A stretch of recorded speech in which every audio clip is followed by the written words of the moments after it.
This is The Baseline, discussing the hot button topics of the NBA. Welcome, everybody. You're tuned to The Baseline. Cal League Warren Shaw discussing the hot button topics of the NBA. March Madness is definitely upon us.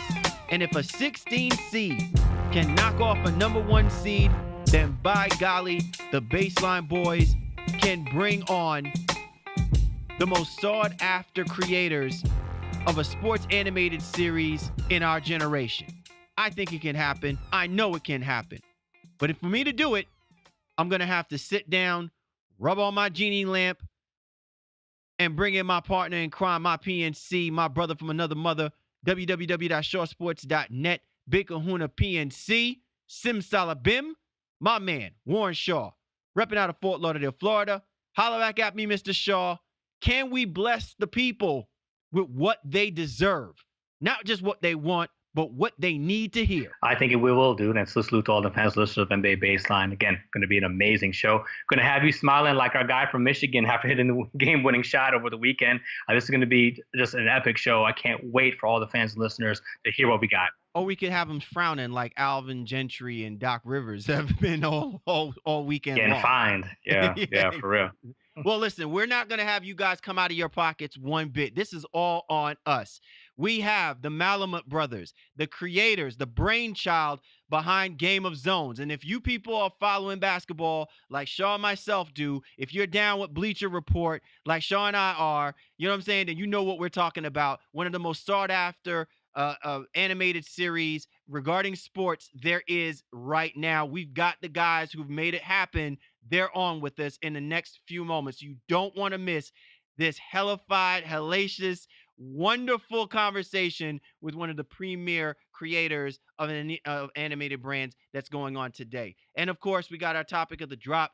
Hey, man, it's injury season, man, but which teams are going to be greatly impacted or need their players back for this final run to make themselves ready for the playoffs? We'll discuss that on the flip side of our show. So once again, get at my man Shaw at Shaw Sports NBA, or get at me at GameFace Lee. The show's Twitter handle at NBA Baseline. We're available on all the major platforms. You know where we are. You know how we roll. So we encourage you download and listen, download and discuss with us. We're not going to waste any time, man. Let's go ahead and get this thing popping. You know how we do, and you know how we roll. It's time now for the breakdown. Time to break it down. Put the bone gristle. Time now for the breakdown. Cal Lee, Warren Shaw of the Baseline NBA podcast. And we have some special guests on board with us, man. I know my man Shaw is absolutely geeked up to have these two well-known, very well creative individuals who are blazing the trail for the anime version of what we love most, which is the NBA. It is the Malamut Brothers, Adam and Craig. These are the brainchilds. These are the guys that have thwarted ahead this movement, the Game of Zones. If people have not been checking this out through Bleacher Report, you are completely missing out on your fix for the NBA Viacom Game of Thrones style. Adam, Craig, thank you so much for hopping on board with us this week, man. We're so excited to get you guys on. Thanks so much for having us. Yeah, thanks for having us. All right, so I'm gonna make sure to be here. I'm gonna make sure that I put this in put it in properly, because obviously the older brothers tend to get respect here. So let me first chime in here for you, Adam. You have to tell us, how did this all come about? There's been so much spoken about, how you guys came about into the creation of the Game of Zones. But I think for a lot of us, people really can't truly appreciate it unless they hear it from the horse's mouth. So I want you to kind of give us a background on how this all came about, your love for animation, and the drive and the force that you and your brother pretty much have in putting this all together. Sure, yeah, we'll go way back. So as the older brother, like, one of the things that I always did when we were kids was make my younger siblings laugh. We have a sister, Kate, who's in the middle age of us. And I was a little bit of a troublemaker, but, we also came from a pretty loving family. So it was reined in the form of me just driving my little brother and sister crazy. And I would always scare them with doing like jumping out, finding weird ways to scare them, and come up with scary stories or do crazy voices.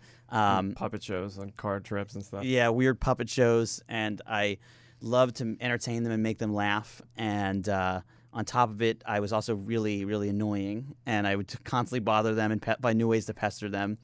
And we also like to draw, and I'm fortunate enough to have the ability, just since I was a little kid, to be able to draw. And cartoons is just a natural way to put everything together, which is, for me, being annoying, doing tons of voices, talking a lot, drawing, and coming up with characters and all that stuff. So that's something I've done since I was a little kid, and Craig and I would play drawing games together. So I'll let Craig give his version of that. Well, yeah, I mean, basically what happened was I think Adam channeled a lot of his raw creative energy into making these cartoons on his own, just in his nights and weekends while he was living in LA. And he started putting them up on YouTube, and a lot of them had to do with sports. And as a result, they started catching on different sports blogs and things like that. And pretty soon, you had your first web series. Remember the Sports Friends? Yeah. So the first video I made that was like sports related was actually a baseball cartoon, and it was with Ryan Howard and Chase Utley of the Phillies. We're from Philly area, and we're Philly fans. And they were just talking about how much they love hitting home runs. So it was just like Chase would say to Ryan, he'd be like, "You know what's the best feeling?" And Ryan would be like, "What's the best feeling?" He's like, "Hitting home runs." He's like, "I love hitting home runs. It's the best feeling." And it was just, I was thinking about whether or not baseball players they talk about all the technical stuff, but do they actually just say how much they love hitting home runs? And I thought that was stupid. I made it. It was really bad at the time. Bad drawings. I didn't really know how to animate. I went online to find out how to animate, so the characters barely moved. And but somehow it got some traction on some Philly blogs.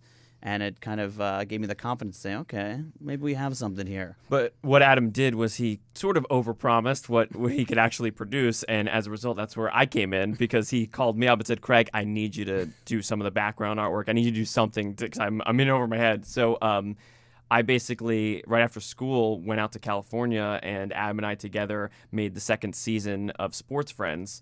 And, I was teaching myself how to animate as we were making this. So I was like, it felt like a scam, because we didn't know what we were doing at the time. Basically, Sports Friends was our first thing we did together. And that was before Game of Zones. And that was what that cartoon turned into, the Ryan Howard Chase Utley one. I made a couple other baseball ones. We made it for Yahoo. It was called Sports Friends, and it was just about all sports and athletes just being friends. But yeah, we were figuring it out on the fly, which, to be honest, has carried over in a lot of ways to Game of Zones, which is we're just, here at Bleacher Report, we're constantly growing, constantly getting better, constantly figuring this out, and we constantly feel like we're faking it all the time. The greatest feeling in the world, I know. Yeah. So that's a long answer, I guess, to our path here. Also, fun fact is that Craig was studying astrophysics when I made him. Oh, I was just about to get into that. I was like, so please tell me somewhere you had this epiphany when you were looking at the stars and listening to Neil deGrasse Tyson to put everything in its perspective and said, "Oh, I must help my brother create Sports Friends." And well, it's true. I was doing some of the background artwork for Sports Friends in the basement of the observatory at the university I was at, and I made sure that Jordy, was it Jordy Nelson's?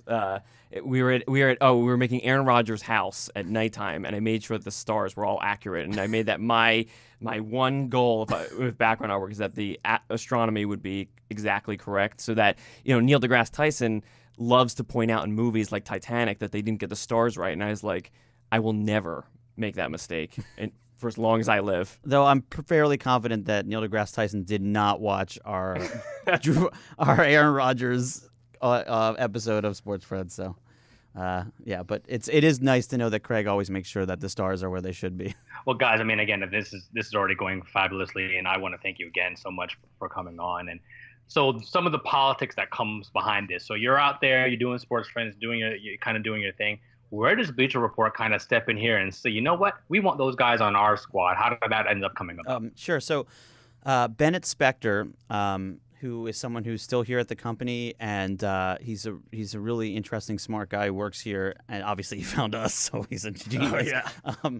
But he had seen some of those cartoons, the Sports Friends cartoons, and he came to meet with us. We were in LA at the time, and he basically said, "We love your voice. We love what you guys are doing. How can we find a way to partner with you?" And we pitched him essentially a menu of some fun ideas that we were kicking around that were sports cartoons, and he ended up gravitating towards this one that was a mashup of, at the time it was Game of Thrones and the NFL, but he was like, "Hey, could you do this for NBA?" Because Bleacher Report had just been acquired by Turner, and Turner's got all sorts of NBA rights and a lot of partnerships with the NBA, so it makes a little more sense to do NBA. But there's other reasons why it makes sense for the NBA. Yeah, I mean, there's the NBA obviously has like such great drama. It's like a soap opera, and I feel like you know the players a lot better in the NBA than you do in the NFL, because in the NFL you have these 53-man rosters. They're all wearing helmets. You know, people come and go, and in the NBA you have like 5 guys on the court on each team, and you see them up close. You know, you're sitting courtside. I wish I was sitting courtside, but like you know, you get much more. It's much better fodder for the kind of drama that you see in Game of Thrones. Yeah, I think a lot of it has to do with the fact that it's just the personalities are much bigger in the NBA, and on top of it, the equivalent of the bigger houses. It's like the Warriors right now are like the powerhouse, and you get a little bit more of that than you do in football, where there's a little more parity, and like, you know, there's the Patriots, and then there's like everybody else jostling for position a little bit, but in basketball it's like, when Kevin Durant goes to the Warriors, it just has a lot more oomph to it and so much more drama to it than any kind of move in the NFL. I think that can happen. So it just lends itself better. The Malamut Brothers here, creators of the Game of Zones, joining us here on the Baseline NBA podcast. I want to quickly follow up on that point. It's amazing to me, because this is exactly what I think, you know, myself, you know, my boy Warren, we have noticed, and what we have kind of talked about is one of the things that we tend to emphasize in our podcast. You know, it's not just about the X's and O's on courts. It's about the dynamics. It's about the players, and it's about how the NBA tends to, you know, brand the sport in itself. And it's amazing. I don't know if you guys, you know, kind of picked out that it should be replicated, you know, behind the storylines of, you know, the Game of Thrones. I was really curious, like, how did you guys say, you know, we're going to take these characters, these guys, and we're going to emulate, you know, what has obviously now trended to be this worldwide phenomenon, you know, with the whole GOT movement. How did you guys mesh these two things together? You know, you could have done the Big Bang Theory, right? You could have done, you know what I'm saying? You could. We would not be here right now. I'm writing that down. We're gonna do that. Hey, listen, if you need a consultant, I'm always available. But I'm just really curious how you guys were able to. I mean, you could have done The Walking Dead. I mean, you could have chose Breaking Bad. There could have been a gazillion other type of shows that you could have catered the creativity of these characters around. How did you come up with? And look, this was so seamless that it's like, you know, uber stupid to not have thought about it, but you guys found a way to not just make it click, but also enhance the players that we admire and we also loathe in the NBA because of what you're doing. Well, thanks. Yeah, thanks. Appreciate that. And I think that, to be honest, the reason that we chose Game of Thrones at the time was that we were just really into it, and we wanted to make something like that. We're also huge nerds. Yeah. And it was one of these shows where we, like, there's something about it's very well written, and we wanted to try to challenge ourselves to try and write like a parody that was that good. And it just, yeah, quite frankly, it was just something that we just enjoyed. Yeah, imitating. I would add that Game of Thrones, you know, you have these all of these houses, and there's all these shifting power dynamics, and you have within these houses this internal conflicts, and it just maps so well to the NBA. Whereas, you know, Breaking Bad, it would mainly be like one guy on his own journey, and so that could be its own style of show. But we felt like, you know, something like Game of Thrones just gives our show so much more legs to just keep it going, as long as, you know, the ideas keep going. Yeah, and to add to that, like, there's just so many characters in Game of Thrones and so many weird, interesting characters that it's fun to, like, think about the NBA and think about, ooh, who could be this guy and who could be this guy. and it's just fun. Like it's just a fun exercise to do. And they have sigils, so it's like logos. You know, Yeah. it's all. It almost writes itself. You know, a lot of it, and so it's just so much fun thinking about. You know, you watch any random scene from Game of Thrones, and you go like, you know, who would be Hot Pie? I don't know if you watch the show, but you know, like. And they're in the inn, and they're all talking to each other, like, "Oh, this would be a great place for a bunch of teams to hang out and talk to each other." And we also like the medieval setting, which is kind of funny and offers a lot of interesting games we can play. Yeah, we're big Monty Python fans, big Robin of Men in Tights fans. You know, there's like British-style comedies that, like Comedy of Manners, things like that. And it's fun to just think about, like, what would a tweet be? Okay, I guess it'd be a raven. And, like, it's always fun to think about, like, what would this be like back then? And so that gives us an extra added game to always play. And the last thing I would add is the amount of epic drama that happens in the show. It's just so funny to inflate the drama of the NBA to like those kinds of stakes with the epic music and, you know, the speeches and all these things and the sadness, and it's exactly what you want the NBA to be like. It's what you want the off the court to be like. Yeah, exactly. Like, you know, a lot of times, like, a great example, and we'll give you a little bit of a spoiler in this, but, like, a great example is the Rockets-Clippers incident that happened, you know, where, like, ultimately nothing happened, really, but, like, we'll talk about it, like, the NBA culture is just to get so into it and speculate and what happened and go crazy and make memes, and it's so fun, and there's such a fun culture around the NBA, and, like, we'll give you, what our the vehicle of cartoons allows us to do is to just make it the most what you wanted it to be. Imagine what you wanted that Rockets break-in of the Clippers locker room to look like. We're gonna go and just make you that so that you can see it the way you wanted it to be. Well, damn, I'm already excited.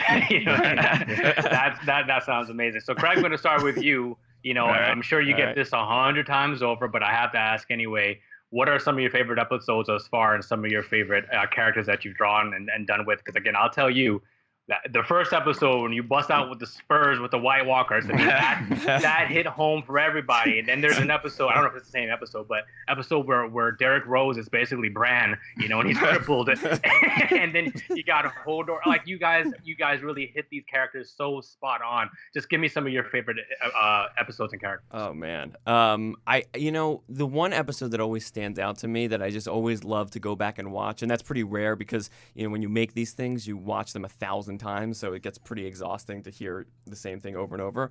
But I would say the Raptors trade episode, there's something something that we just I think it was maybe the writing or the way that we performed it that I think felt so naturally. The dialogue felt natural to us, almost the way that we would like talk to each other. And you know, there's a part where Norman Powell's upset that he's not considered Kyle Lowry's friend, and it just there's something that I think I enjoy about the authenticity of like the moment of like, wait, I'm your friend too. That always stuck with me. I also like doing teams that people aren't necessarily talking about as much, and like the Magic, and like what's going on with the Magic, you know. And we're just gonna show you, you know, what they're doing in their downtime during the, you know, trade deadline.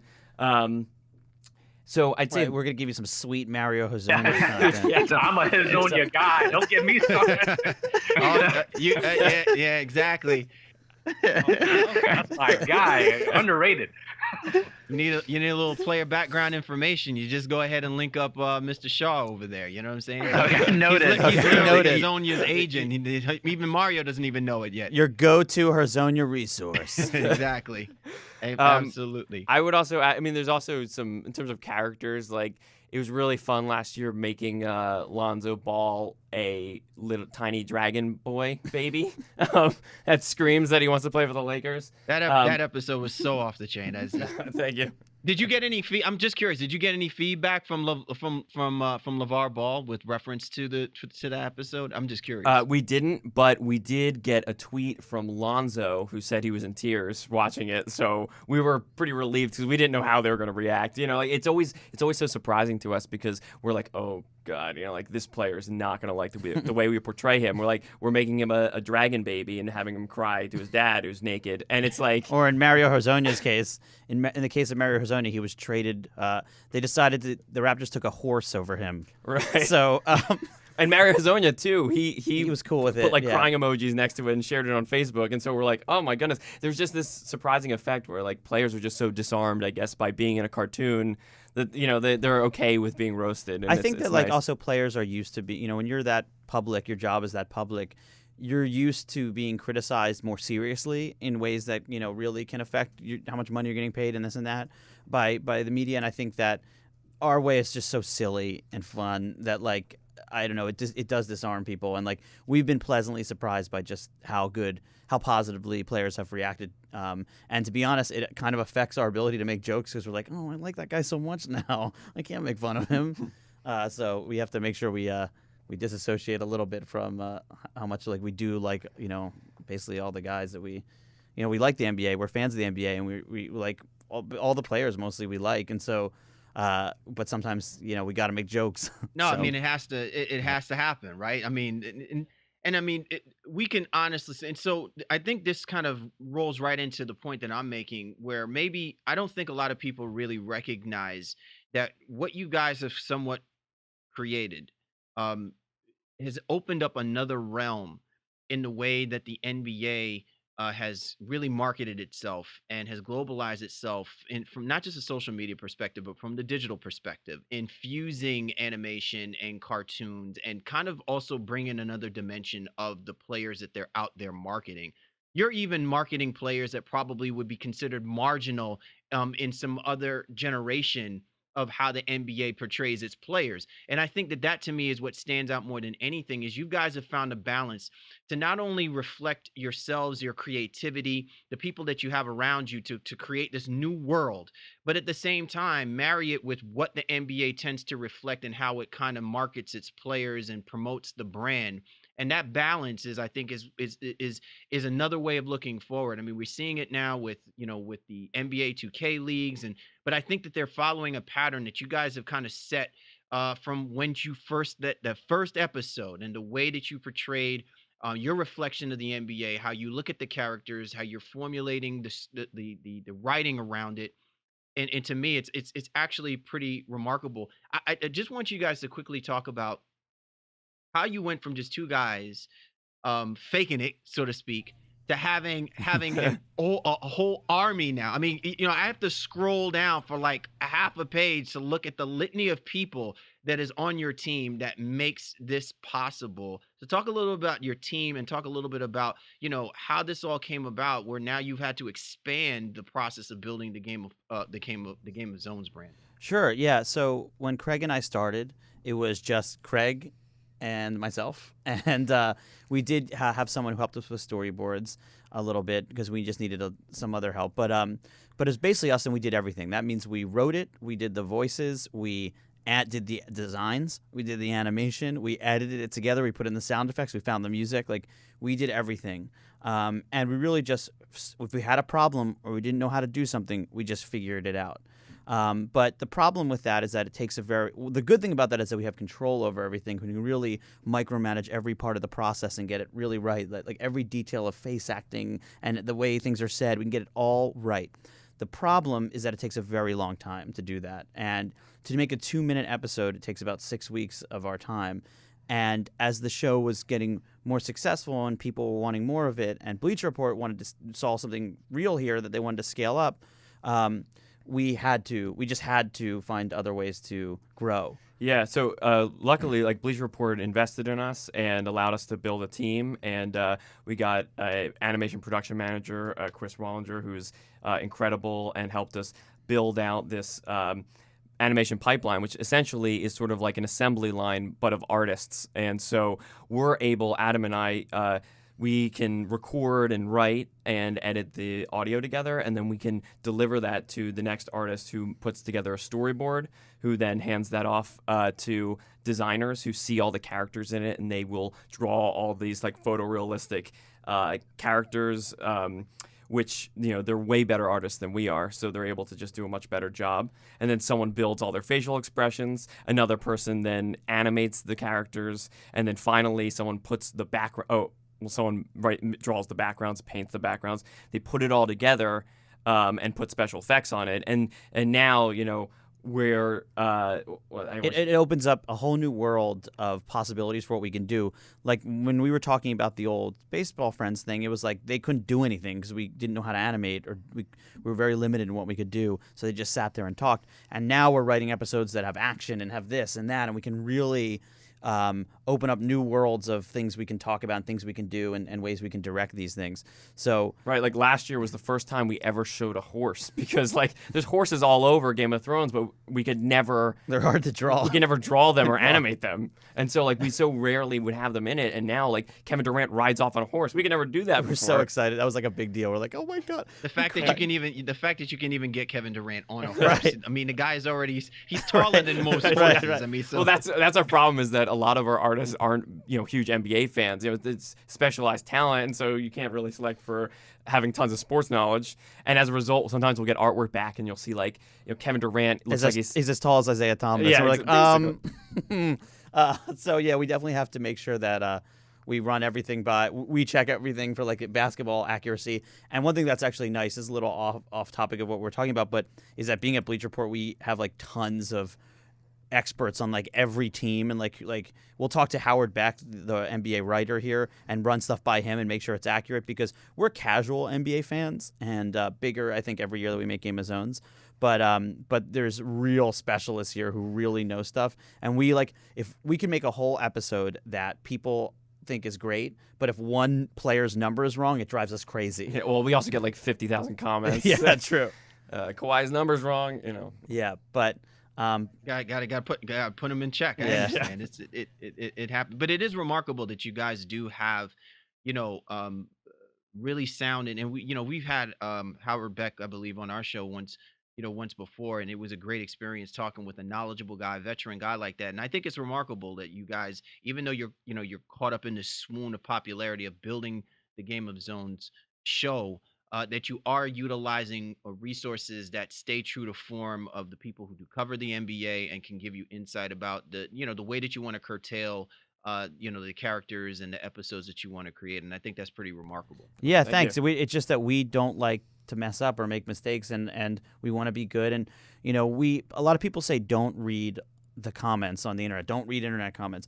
We read every comment, the good ones, the bad ones, and all of them in between. And I think that helps us to like say, okay, when we write a joke or we think about a scene or a player, how we want to view them and stuff like that, we can almost hear those voices of the comments in our head, and that can help steer us preemptively away from any problems, or to know how to. I can hear like when something's wrong, like with a player that's not accurate or something like that. Yeah, I can hear the commenters like yelling at us, so it drives us. It's interesting because the comment section becomes like this aggregated like focus group that we can just pour through and suddenly just have our finger on the pulse of our audience like immediately, and we kind of use that to our advantage, because one thing we noticed was that when we start putting jokes in the background, people always catch that, and like there's like this hive mind there that just like one person's gonna catch it, they're gonna comment it, and then it's gonna go up to the top, and I'm just say, did you see that we had Dolan sucks at loot in the background of Charles Oakley's jail cell, and so now that we know that people are going to notice those things, we can put that in more, and we have this kind of recursive thing going on where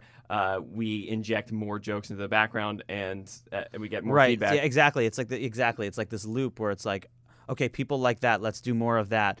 And there's a balance we're always trying to walk, which is to like let data like inform what we're doing and feedback, but also have an instinct for always pushing the envelope and knowing, okay, let's try this now, because I think part of what makes Game of Zones exciting is that you never know what we're going to do next, and you never know what's like it's constantly evolving, and we never want to do the same thing twice. And so it's finding that balance between innovating and always being new and always getting better, but also always but listening to what people are saying and listening to feedback and not making mistakes over and over again. Not at all. And then as you're talking about what you're going to do next, I guess I have a question in terms of how long will this continue? Is this going to kind of align with even the actual series where I guess next year it will be the final one? And will we get double episodes, when that comes like how the show is going to follow through? Like kind of what's your timeline and thought process when it comes to that? Okay, so this is actually an interesting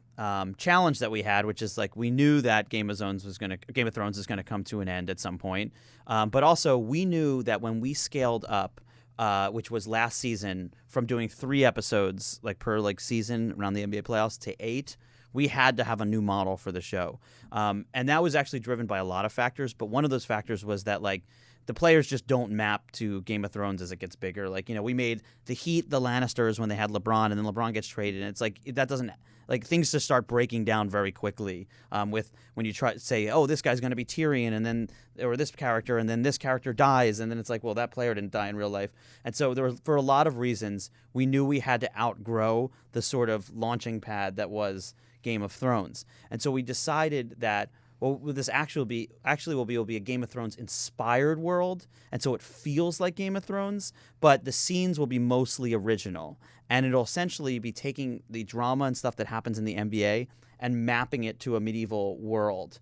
And so we'll be pulling from, like Craig said, Monty Python, and we'll be pulling from Robin Hood Men in Tights stuff, or any sort of, or even like we have we pull from like The Rock, the movie The Rock, like any sort of inspiration, and we're widening our inspiration and kind of the scenes we parody and the tropes we parody beyond Game of Thrones, and so that we have that kind of flexibility, while keeping the same aesthetic and tone as Game of Thrones wherever possible. And, once in a while we'll jump back to a reference. We had this Kyrie's Farewell episode that came out for All-Star Weekend, and it was a perfect opportunity when, LeBron's whole team blew up. We decided to go with the Cersei, spoiler alert, by the way, Cersei just blowing up the whole temple. And, it was the perfect match of scenes, and so we went for that. So sometimes we'll dip back into the show, and other times we'll kind of go into our own canon. Yeah, so to answer your question, basically, it has legs to go as far. We can go with this as long as we want to. I will say it also did force us to have to restructure the entire universe. We had to think about things we hadn't thought about before. Like, isn't that phenomenal? Like, aren't you glad that you have a brother that specializes in astrophysics? We have to restructure a whole universe that we created. Yeah.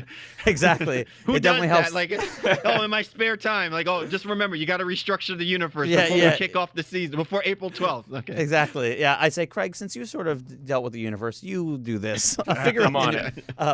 But we had to think about, like, how does the economy work in this world? How does this world? So we started building our own world that, like, is way too thought through, to be honest. Like, we know how the economy works. Right. We know the ranks and the names for things in this world, and we wanted people, when they watched it, to feel like these guys really thought this through. Yeah, like, for example, if you are a team that is playing really well, like the Warriors, you're going to have a very wealthy house. Whereas if you're a team that's been historically struggling, like Brooklyn Nets, you're going to be like paupers, and so, like flea bottom. And so, you can definitely New Jack City style, man. If you're going to talk about the Brooklyn Nets, just like the Carter Apartments, just put the Carter right there. That's how you do. I mean, I'm for it. And I'm saying, and listen, you can get a soundtrack with Jay-Z on it. No, please release that joint on Tidal. Look at me, I'm plugging in a whole bunch of different entities that shouldn't. I'm writing it all down. Well, listen, if you guys do the flea bottom thing and you have like D'Angelo Russell,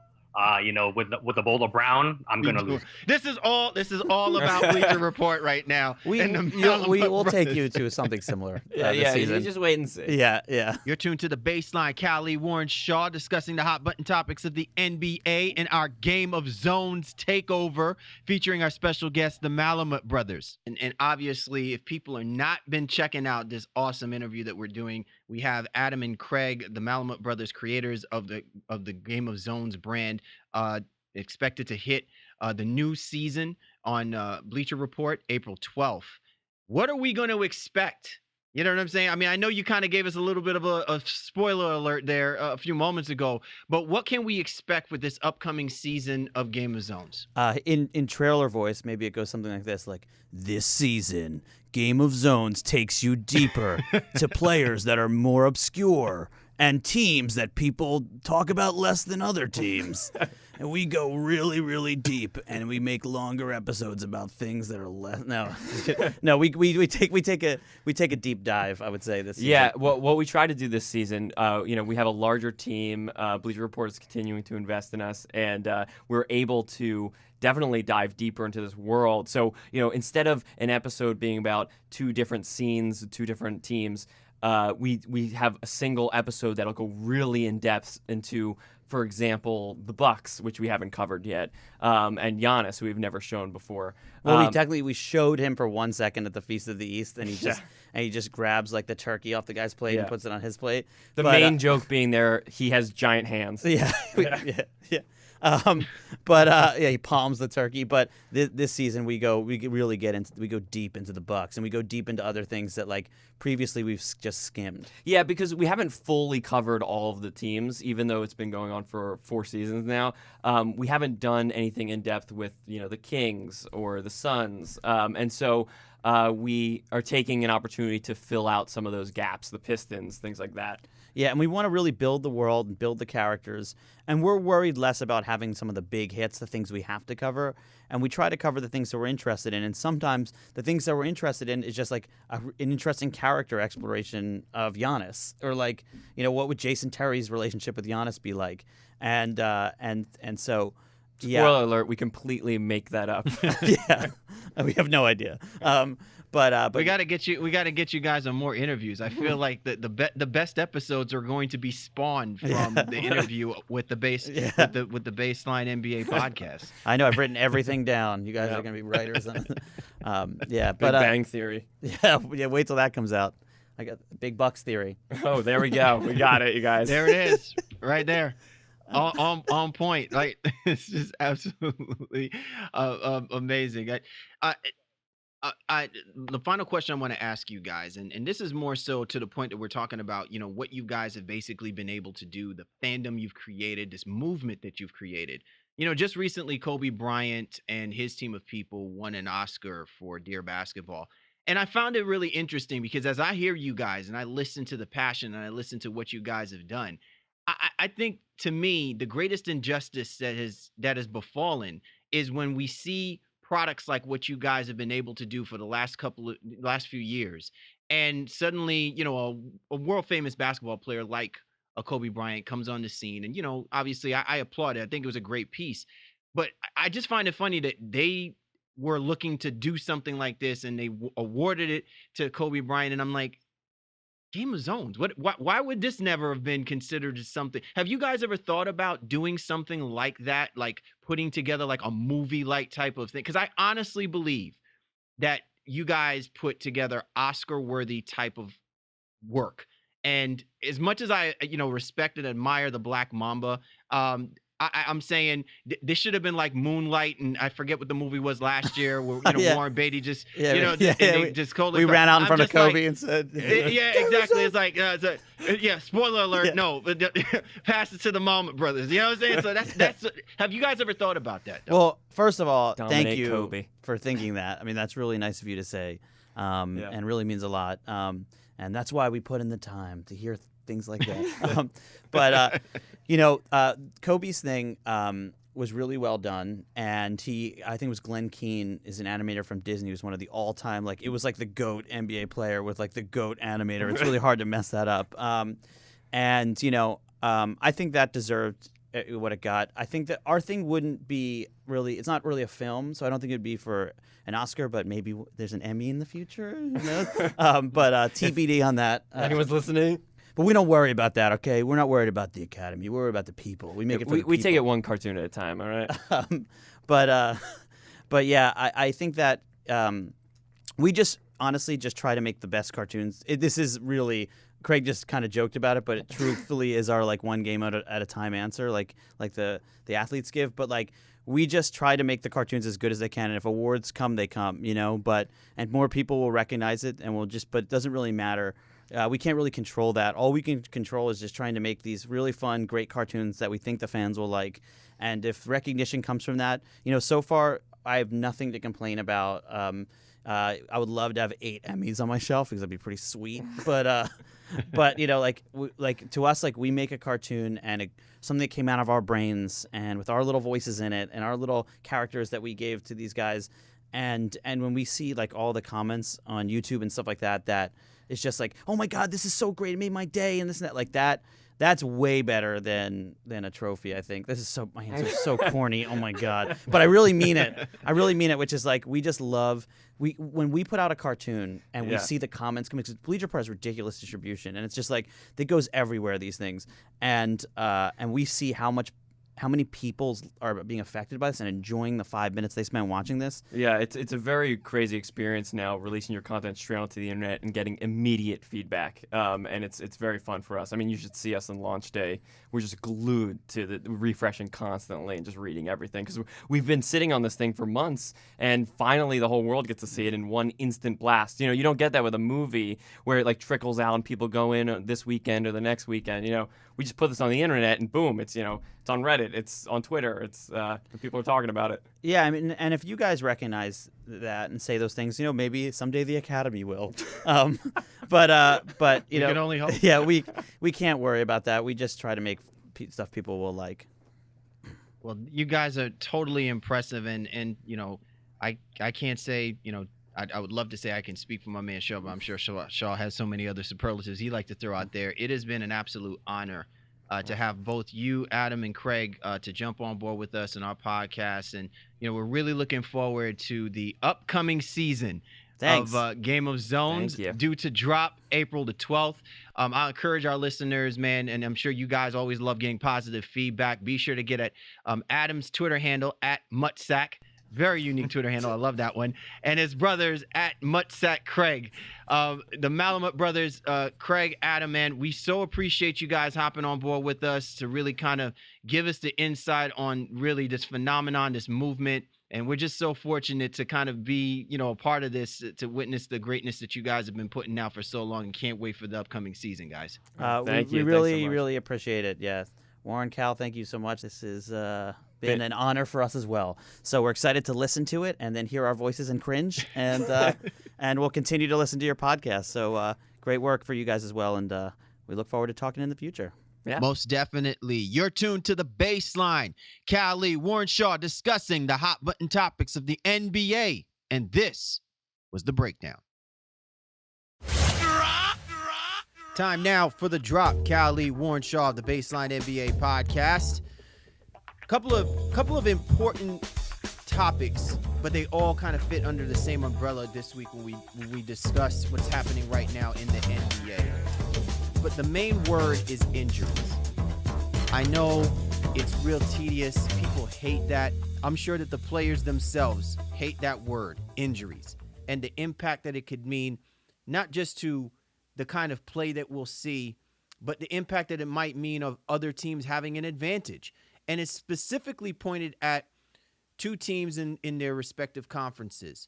One who has been, for the most part, one of the top teams in the East, and one who, by virtue, unless a meteorite destroys this team, is arguably the best team in the NBA when healthy. So, Shaw, it's kind of amazing that we've gotten ourselves to this point.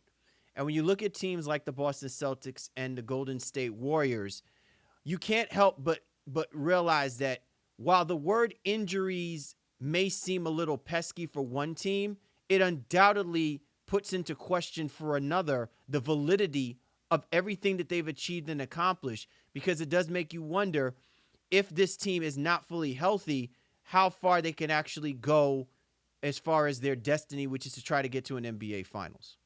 Yeah, it absolutely does, my guy. When you look at both of these teams, specifically Boston and Golden State, Boston is a team that really just can't afford to have any missing pieces whatsoever, because although a very good team, very talented team, a lot of young and unproven talent on that roster as well, with Brad Stevens trying to mesh all of that together here kind of in the first year of this iteration of the Boston Celtics. So that, to me, is a team that has the most to lose with all these injuries that are kind of surrounding them, while Golden State can potentially get past a first-round matchup if they don't have one of their core guys completely healthy to begin the playoffs. As long as those guys come back, they'll still be in it come all throughout the playoffs. All right, so let's go ahead and focus on the first team, which to me is the easier, the one that you just brought up, in the Golden State Warriors.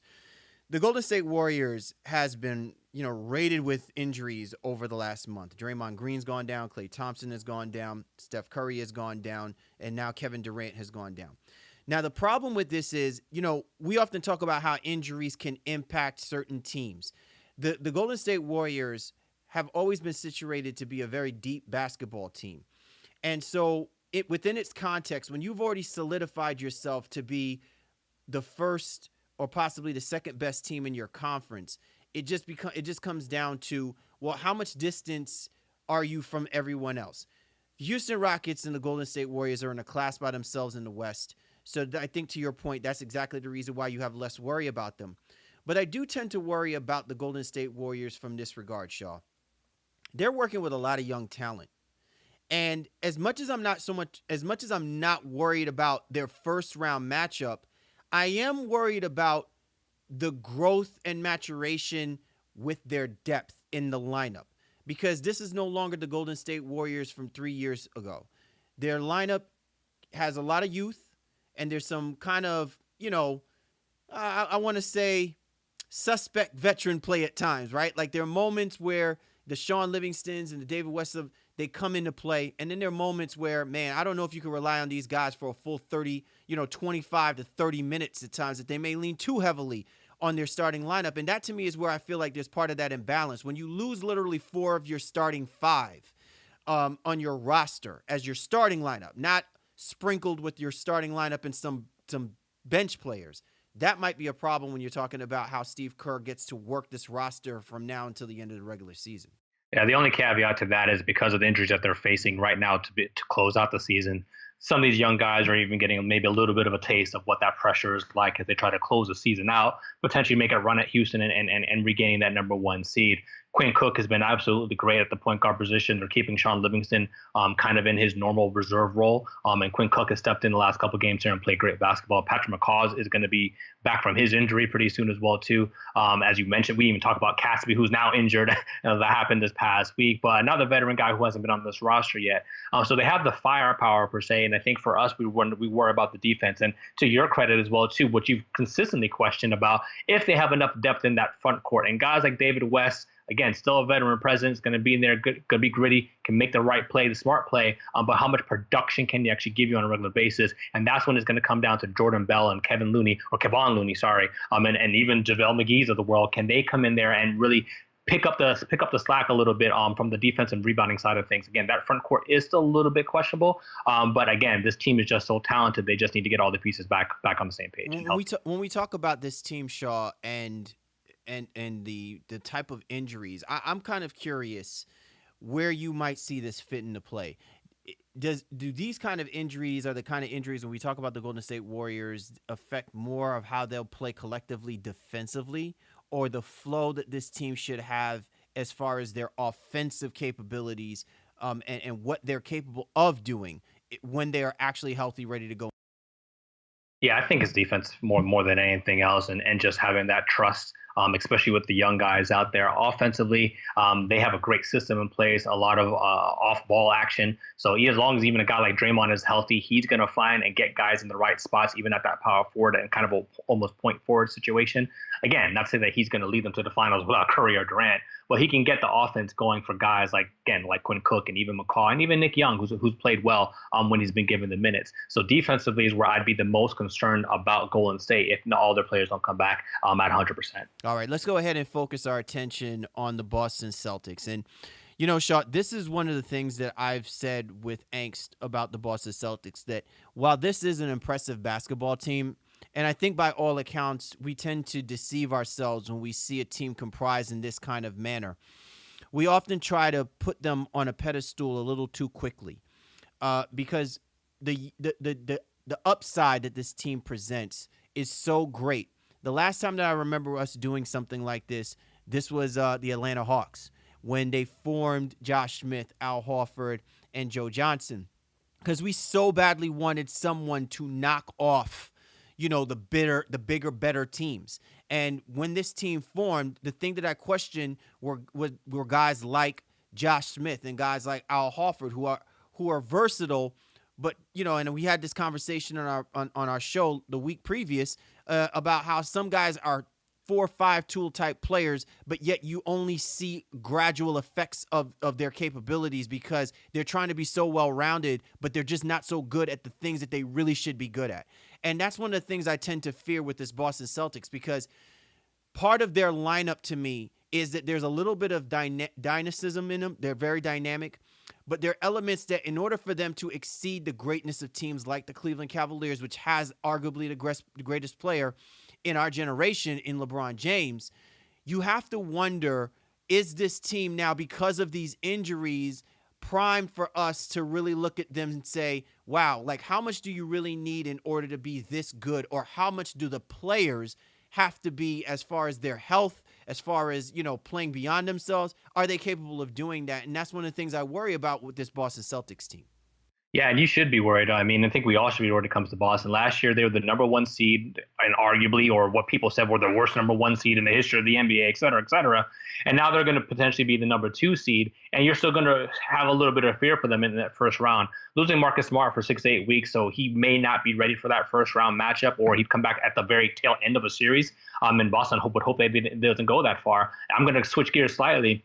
A lot of what they're going to be able to do when it comes to the playoffs is about who they end up playing in the first round. And if they end up somehow with like a Washington, and if Washington gets John Wall back or something like that, or God forbid Cleveland somehow drops to 7, they get Kevin Love back. Those are some crazy scenarios that could happen for Boston, and they just need everybody really to be healthy to see this team at an optimum level, like we were seeing them perform earlier in the year.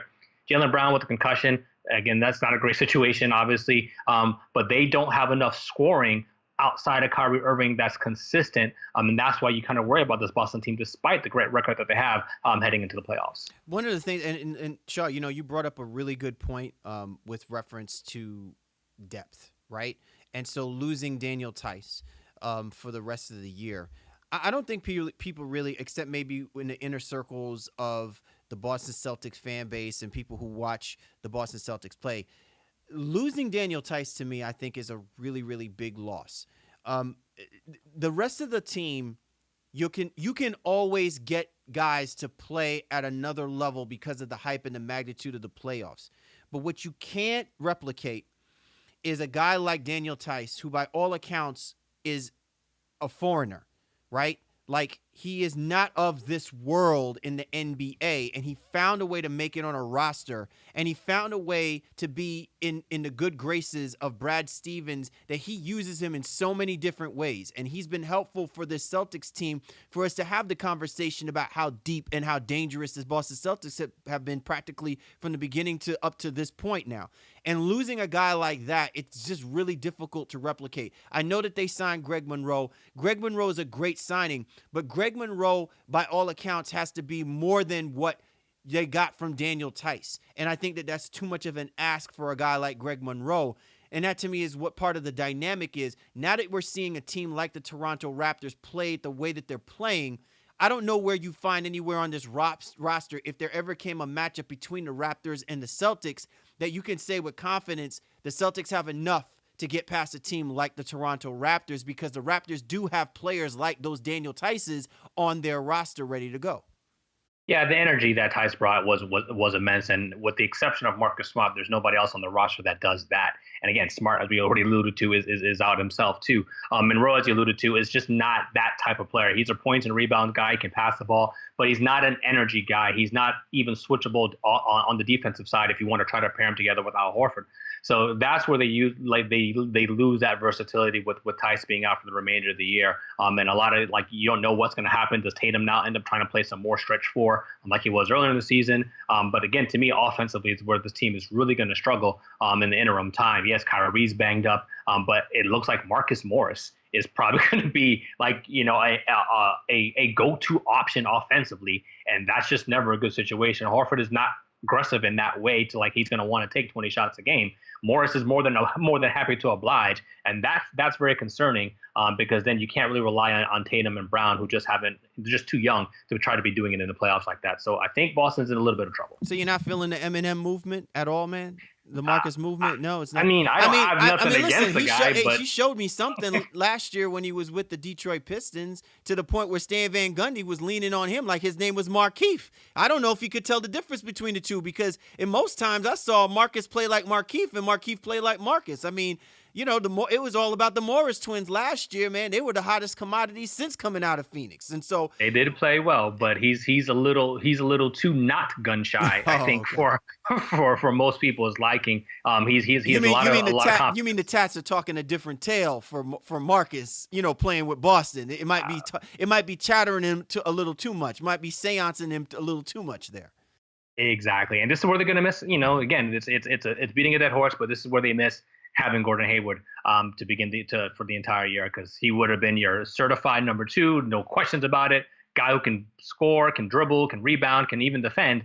And now they don't really have that. It's really been a second option by committee all season long for Boston. But Sean, let me ask you, why would that be the case? Now, maybe I'm rushing the gun, but shouldn't we get to this point now about what we feel and how we see a guy like Jason Tatum in the expectations that he had to fill in that role somewhat once Gordon Hayward went down? And that's going all the way back to October, man. Like, the dynamic offensive play that this kid carries, why would the Boston Celtics be afraid to not unleash him, knowing that you are going to go into the playoffs as a top 3 Eastern Conference seed? You have got to lean on the fact that while this score by committee after Kyrie Irving thing is a good thing, teams are going to force you to force themselves to say who needs to be that guy that's going to give us those other 20 outside of Kyrie Irving, or 30, or whatever the case may be. Why can't it be Jason Tatum without question? Well, I don't know that it can't be. We just don't know that it will be, because he's young. And will he take more than 10 shots a game? He's taking 10 shots a game right now, averaging 13.3 points. Jaylen Brown is technically the second leading scorer on the roster at 14 a game. Horford is now 4th at 12.9. So when you look at it, and there's Morris at 12.6 right after it. So there's a lot of ways that Boston gets their points. It's just that no one's really going to go off. You're not fearful of anybody going off outside of Kyrie. And in the playoffs, they're going to, and Kyrie, again, he's not even 100% healthy. He's got this tendonitis in his knee. They're going to double and triple team Kyrie and make him give it up. And those guys, Brown, Tatum, Horford, Morris, even Rozier off the bench, they're going to have to hit shots. And that's where, again, I'm a little bit concerned about Boston, no matter who they play, first, second round, or wherever. All right, well, there you have it, man. The Boston Celtics, the Golden State Warriors, top teams, both ravaged with injuries, but it's very clear one of them is definitely going to need their team back. And the other one, I'm sure that they can skate by just fine and position themselves well for that important playoff push. This has been an absolutely phenomenal show, Shaw. Everybody been talking about March Madness with NCAA. No, the March Madness is here with the Baseline NBA podcast. It is, man. It is. And again, it was a great show. Amazing guests on this one. Again, a little self-serving for me. I want to thank you, and I thank all of our listeners as well for allowing me to get into this game of zones, get in my zone with it. But yeah, great conversation as always, man. Playoffs are on the horizon. NBA season is going to be madness, pun intended, to finish up the rest of the regular season, bro. Oh, without question. So once again, we'd like to thank our special guests, the Malamut Brothers. The Game of Zones series premiere, April the 12th. Keep it locked on your Google, your iTunes, your iPhone calendars. It's going to be something special, and it's definitely one of the best ways to get yourselves geared up. What will be an exciting NBA playoffs this upcoming season. It's just been phenomenal. We always like to hear from our peoples. Be sure to get at us at NBA Baseline. For the Baseline, Callie, Warren Shaw, we appreciate you guys, each and every single one of you, and we'll catch up with you next time.